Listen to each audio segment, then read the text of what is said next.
দর্শক, নিত্য প্রয়োজনীয় পণ্যের সরবরাহ স্বাভাবিক রাখতে নানা উদ্যোগ নিয়েছে বাণিজ্য মন্ত্রণালয়। এর জন্য বাফার স্টক তৈরির পরিকল্পনার কথা জানিয়েছেন বাণিজ্য প্রতিমন্ত্রী। এদিকে ৮০-র দশকের মতো আবারও স্বাধীনতা পরবর্তী কসকর ও টিসিবির মতো ভোগ্যপণ্য আমদানির ব্যবসা করার ইঙ্গিত দিলেন বাণিজ্য সচিব। প্রশ্ন হচ্ছে, একসময় ভেস্তে যাওয়া এই উদ্যোগ কতটা কাজে আসবে? এ নিয়ে কথা বলতে চাই। এই মুহূর্তে অর্থযোগে আমার সঙ্গে যুক্ত হচ্ছেন অর্থনীতিবিদ অধ্যাপক ডক্টর আইনুল ইসলাম। ডক্টর আইনুল ইসলাম, ধন্যবাদ জানাচ্ছি যুক্ত হবার জন্য এবং সময় দেওয়ার জন্য। এই মুহূর্তে আমাদেরকে আসলে যেমনটা শুনছিলাম আমরা, যে স্বাধীনতা পরবর্তী সময়ের মতো সরকার যদি আবার বিদেশ থেকে বাণিজ্যিকভাবে পণ্য আমদানি করে এবং তা সরাসরি দোকানের মাধ্যমে বিক্রি করে, সেটা আসলে কতটুকু কাজে আসবে বলে আপনার কাছে মনে হয়? কারণ দুর্নীতি আর লোকসানের কারণে ৮০-র দশকের শুরুতেই কিন্তু এসব দোকান বন্ধ করে দেওয়া হয়েছিল এবং কসকরের এসব দোকান। তাহলে আসলে এটা কতটা কাজে আসবে এই সময়ে, কি মনে হয়? আপনাকে ধন্যবাদ। আপনি যেটা বলেছেন, আসলে বাজার অর্থনীতিতে এবং চাহিদা এবং যোগানের মধ্যে যদি সমন্বয় না থাকে তাহলে কিন্তু বাজার অস্থির হয়ে যায়। সেক্ষেত্রে সরকারের উদ্যোগটা অবশ্যই প্রশংসনীয় আমি বলবো, কারণ এই সরবরাহ ব্যবস্থাকে মসৃণ রাখার জন্য এই ধরনের উদ্যোগটা একসময় ছিল এবং অনেক দেশে কিন্তু আছে, বিশেষ করে আমি ইন্ডিয়াতেও দেখেছি। তো সেই জায়গায় যে সমস্যাটার কথা আপনি নিজেও বললেন, যে ৮০-র দশকে এটি বন্ধ হয়ে গিয়েছিল দুর্নীতি এবং অপশাসনের কারণে। সেই জায়গায় যদি আমরা নিশ্চিত করতে পারি, এবং তাহলে আমার মনে হয় সরকার যেটা বলে আপনার বক্তব্যে যেটা আসলো, যে সরকার যদি আমদানি করে এবং বিভিন্ন নির্দিষ্ট দোকানের মাধ্যমে যদি এটা সেল করতে পারে, জনগণের কাছে পৌঁছে দিতে পারে, তাহলে কিন্তু জনগণের মধ্যে একটা স্বস্তি আসবে।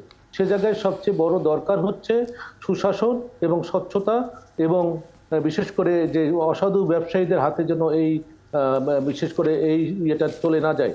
তাহলেই কিন্তু আমার মনে হয় যে বাজারে কিছুটা নিয়ন্ত্রণ, সরকারের দায়িত্ব হচ্ছে বাজার ব্যবস্থাকে কি বলে শৃঙ্খলার মধ্যে রাখা। তাই সেই ক্ষেত্রে আমার মনে হয় যে সরকার এটা নিচ্ছে, পাশাপাশি সুশাসন এবং দুর্নীতি থেকে যথাযথ তদারকির মাধ্যমে এগুলো বন্ধ করতে পারলে এটা সুফল কিন্তু জনগণ, সাধারণ মানুষ কিন্তু পাবে। আচ্ছা, আরেকটি বিষয় যে আমরা আসলে বাস্তবে যা দেখে আসছি, সরকার যখন কিছু কেনে বেশি দামেই কিন্তু কেনে। তাহলে আসলে সরকার বাণিজ্য করলে ভর্তুকি কিভাবে কমবে? না, ভর্তুকি কমবে মানে এই যে অন্য যারা ইম্পোর্ট করবে তারা তো এখানে প্রফিটটা যোগ করবে। সুতরাং সেই প্রফিটটা সরকার তো আর বাণিজ্য করছে প্রফিট করার জন্য না, জনগণকে মানে স্বস্তি দেওয়ার জন্য সরকার আমদানি করবে। সুতরাং সেখানে ভর্তুকি অবশ্যই ভর্তুকি কমবে, কারণ যারা বেশি দামে নিয়ে আসতেছে, বেশি দাম করছে, তাদেরকে ভর্তুকি দিয়ে যাতে করে তারা কম দামে বিক্রি করে, সেটার জন্যই ভর্তুকিটা দিতে হচ্ছে। তাহলে সরকারের ভর্তুকিটা কমে যাচ্ছে সেদিক থেকে। আচ্ছা, আরেকটি প্রশ্ন, সেটি হচ্ছে, যখন সারা দেশের বাজার চোরা চালানের চিনিতে ভরে গেছে, এমন সময় মে মাসে চিনি আর পেঁয়াজ বিক্রি করবে না বলে এমনটা জানিয়েছে টিসিবি। আসলে অবৈধ আর নিম্নমানের চিনি ব্যবসায়ীরা কি এই সুযোগ লুফে নেবে না, কি মনে করেন?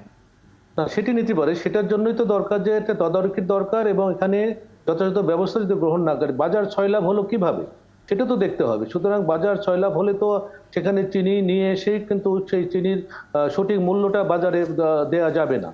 সুতরাং বাজারে যদি চিনি পাঠানো হয় তাহলে সেই জায়গায় চিনি বিক্রি হবে না, কারণ বাজারে যদি কম দামে এটা পণ্য যদি ৬ লাভ হয়ে যায়, সেক্ষেত্রে সরকারকে এই জিনিসগুলোকে দেখতে হবে, তদারকি বাড়াতে হবে এবং আইন শৃঙ্খলা বাহিনীকে যথাযথ তাদের ভূমিকা রাখতে হবে। আচ্ছা, শেষ প্রশ্ন আপনার কাছে আমার, যে জুলাই থেকে স্থায়ী দোকানের মাধ্যমে নিত্য প্রয়োজনীয় পণ্য বিক্রির কথা ভাবছে বাণিজ্য মন্ত্রণালয়। সেটি মন্ত্রী ও সচিব দুজনেই বলেছেন।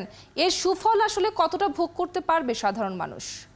এখন সুফলটা বলি আমি, সেখানে হচ্ছে যে কাদেরকে এই লাইসেন্সটা দেবে। এই এক সময় কিন্তু এই লাইসেন্স নিয়ে অনেক কিছু কিন্তু আমরা বিতর্ক দেখেছি এবং সমালোচনা দেখেছি। সুতরাং এই জায়গায় যাদেরকে এই বিশেষ করে তাদেরকে যে মানে যেসব দোকান বা যে প্রতিষ্ঠানকে দেয়া হবে, তাদেরকে দেওয়া হবে যারা আসলেই জনগণকে স্বস্তি দিতে চায়, জনগণের সেবা করতে চায়। যদি এখানে ব্যবসায়িক মনোভাব যদি এখানে বেশিভাবে কাজ করে, তাহলে কিন্তু এই নির্দিষ্ট দোকান দিয়ে কিন্তু তেমন কিছু হবে না, দোকানদারেরই লাভ হবে। সে জায়গায় একেবারে কঠিন মনিটরিং দরকার। জি, অসংখ্য ধন্যবাদ অধ্যাপক ডক্টর আইনুল ইসলাম যুক্ত হবার জন্য এবং এই মুহূর্তে আমাদেরকে সময় দেওয়ার জন্য।